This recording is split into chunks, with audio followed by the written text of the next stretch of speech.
Good morning, welcome to Breakfast with Charlie State and Naga Munchetti. Our headlines today. Thousands of workers in the food supply chain are told they won't need to self-isolate if they're pinged by the NHS COVID app. After months of uncertainty and last-minute controversy, the opening ceremony of the Tokyo Olympics will take place later today. While Brazil's men are off to a flying start already in the Olympic football, they thrashed Germany 4-2 with a first-half hat-trick from Everton's Richarlison. The search for Sam Heslop, the parents of a missing British woman last seen on a yacht in the Caribbean, urge her boyfriend to contact police.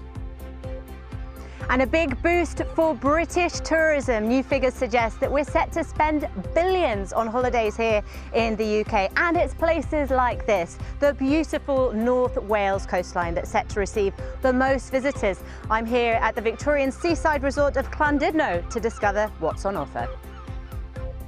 And a gorgeous start there with Victoria, as it is for many. After a record-breaking day yesterday, once again in Northern Ireland, the heat is still on for some of you today, but there are changes ahead. Join me for the full forecast details here on Breakfast.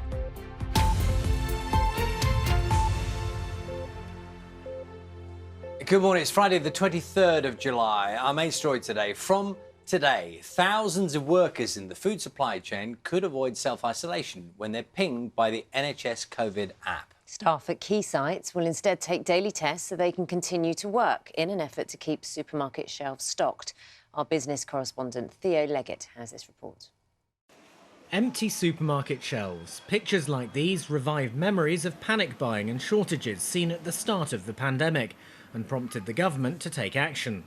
The food industry, like other parts of the economy, has been suffering from a lack of staff because too many workers are isolating at home.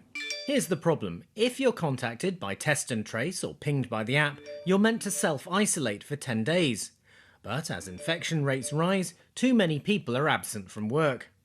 So, starting today, the government says it'll allow workers at some 500 key sites to avoid isolation if they get pinged, provided they take COVID tests for 7 days. We're talking principally here the supermarket depots, the distribution centres, where all of the work happens to get food out to those supermarkets. It doesn't include stores itself, because that would be a big departure from the approach we have now. But certainly this is going to go a very long way to getting the food supply chain working properly. The response from food retailers so far has been positive, but others within the sector say there are still many questions to answer. I think any intervention is welcome. I think we're all feeling in the food industry in particular that something needed to happen, something needed to change. So any change, any improvement is welcome. We've got to see the devil in the detail here. It's been highlighted that only certain companies are on the list. So who's on their list, who's been identified there? What are the key workers that they're talking about? What are the roles? What is the process? And I hope actually governments put sufficient communication in place to be able to cope with the number of inquiries they get. The new programme only applies to the foods business. The government is also offering limited exemptions to the isolation rules in other sectors, such as energy, the nuclear industry, medicines and water supply. But these will only be available for a small number of specific employees, whose absence from work would have a major impact on essential services or national security. Theo Leggett, BBC News. Some critical workers in Scotland can also avoid self-isolation if they have been alerted as a COVID contact. Under a new scheme announced by the Scottish Government, people working in a range of sectors, including health and social care, can continue working if they meet certain criteria. Further details expected later. The 2020 Tokyo Olympic Games will officially begin today, 1 year later than expected. More than 11,000 athletes from 207 countries will compete over the next few weeks, but spectators have been banned from almost all events as Japan deals with its highest surge in coronavirus infections for 6 months. Our sports correspondent Natalie Perks is in Tokyo for us. Natalie, hello to you. So, very different games this year. Yeah, and I think for the athletes, that's the big downfall, isn't it? Not having spectators, as you say, in most of the events and most of the stadiums. But, you know, we have been waiting a long time for this opening ceremony, a year longer than billed. And in 2013, when Japan won this bid, when it was going to be in Tokyo, the public here were overjoyed. Things have changed somewhat since then. not least because COVID infections are at their highest level here in Tokyo since January. We've had 19 more positive cases today to tell you about from people accredited to the Olympics. 3 of them are athletes, 1 in the athletes' village. So that brings the number to more than 100, and that is doing little to soothe an anxious public. This is one of the papers here today, and it's actually quite positive. This says, "Believe in the value of sport." And I think for the athletes, you know what, this is still a really important moment for them. There'll be some familiar touches in the Olympic ceremony, like the Parade of Nations. For the first time, nations were allowed to nominate 2 flag bearers. And normally you'd have all the athletes walking together, but for Team GB tonight, we're told around 30. You've still got lanterns, you've still got dancing, you've still got lights. If you're going to watch it, and we hope you do, bring snacks. 3.5 hours long, but then it just kicks off that smorgasbord of sport, more sports than we've ever had before, more events than we've ever had before, and it's going to be a busy 18 days. A smorgasbord of sports. I love that. Keep saying that really quickly, Natalie. See if that's the biggest challenge over the next couple of weeks. Natalie, thank you. Daily lateral flow testing for pupils may be equally as effective as class bubbles to control transmission in schools. That's according to a study by Oxford University. One of the government's scientific advisors, Susan Hopkins, welcomed the study, saying it was evidence of a safe alternative to the policy of isolation. Our health correspondent, Naomi Grimley, has more. The isolating of bubbles in schools has caused no end of frustration in households during this pandemic. Take last week, for example.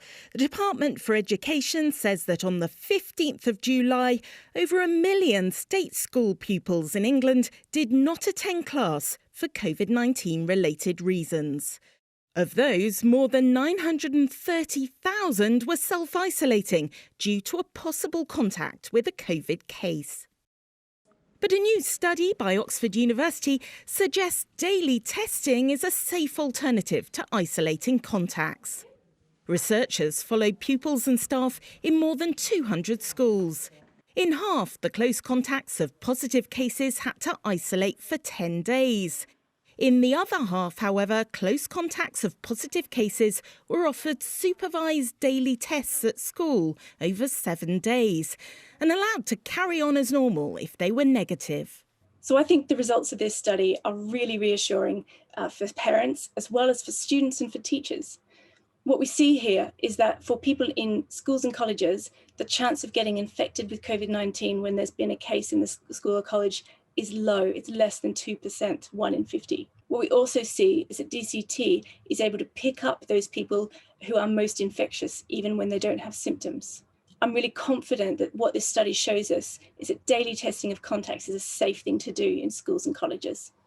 The researchers said their findings would make encouraging reading for parents and teachers, especially as they believe daily contact testing could reduce COVID-related absences by as much as 39%.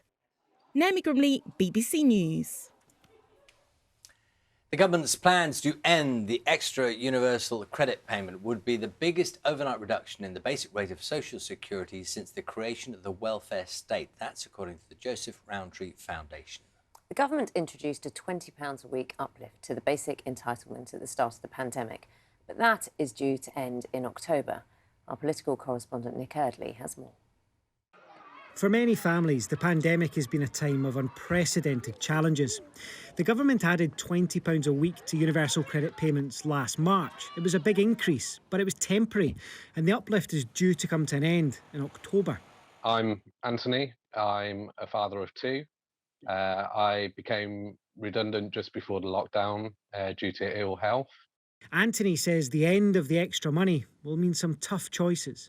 For us as a household, we are going to be left with the question of food versus fuel, or fuel versus clothes, you know, just the basic necessities. There are many households which have grown to rely on that uplift money as a source of just functioning. The number of universal credit claimants has almost doubled during the pandemic, and some are worried that taking away the extra money could have a big impact. At the end of a year that's probably the worst many people have seen since the war, we're going to be hitting families right as we go into the winter. what we're going to find is that there are millions of families who are going to go hungry this winter, who are not going to be able to put the heating on. The uplift costs a lot though, £6 billion a year.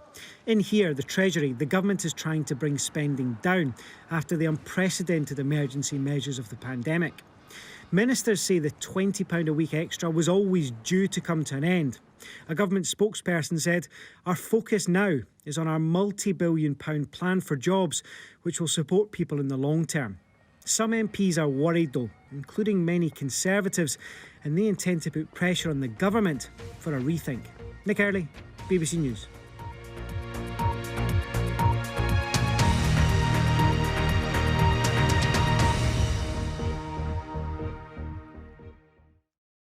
See the headlines as they happen and watch BBC News live in the app and get the full story with bbc.co.uk/news. Follow the story for all the latest with BBC News.